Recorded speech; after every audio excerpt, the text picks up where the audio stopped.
Being a lover of words, I am struck by the notion that sacred and sacrifice are essentially the same word.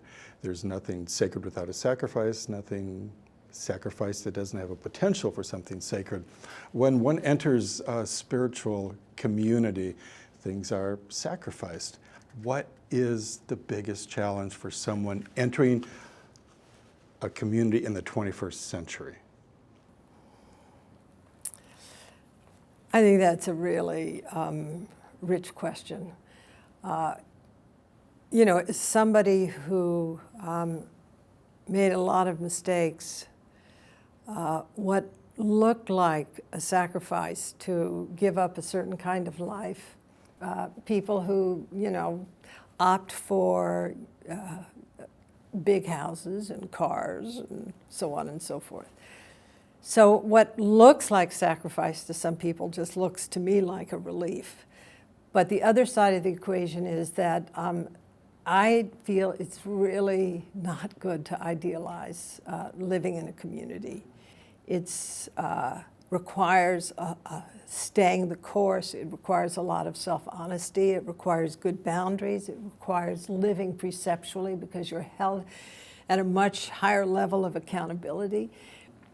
Now, I think this kind of intimacy that you and I, Adam, have opted for is an extraordinary gift, but it's a pain, too. That's been my experience. It is very hard. My training in community living and also in serving the poor happened in India, where I lived at a Christian ashram that was located outside of Delhi in the slums, and it was this village of broken people rescued from the streets. I mean, people were brought in every day with TB, with HIV, with maggots in their bodies, street kids who have been beaten up, And it was probably the hardest thing that I've ever done, but yet on some level it made sense. I felt like that was the right place for me to be. So it's almost like it wasn't really a choice that I could make. At the same time, You got renounced. Yeah, exactly.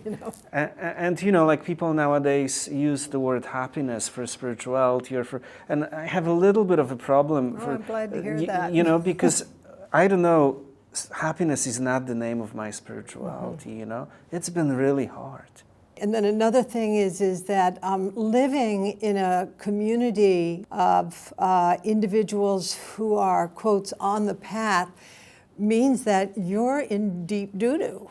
I mean, it means that, people, someone once said to me, oh, well, people who come into these kind of communities must be, basically kind of messed up. And I said, well, there's a big difference. And they said, well, what's that? And I said, well, the thing about people who come into a practice communities, they recognize their suffering. Everybody else doesn't.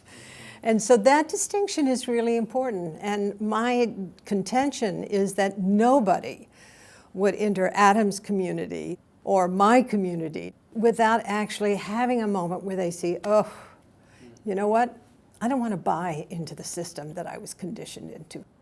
I see that there is something else, and I'm going to step out of the rat race. I'm going to step out of the sort of pressure to, get married, have kids, have a job, have a house, have real estate, and to live intentionally with a set of values that have to do with the world that I actually would like to see globalized.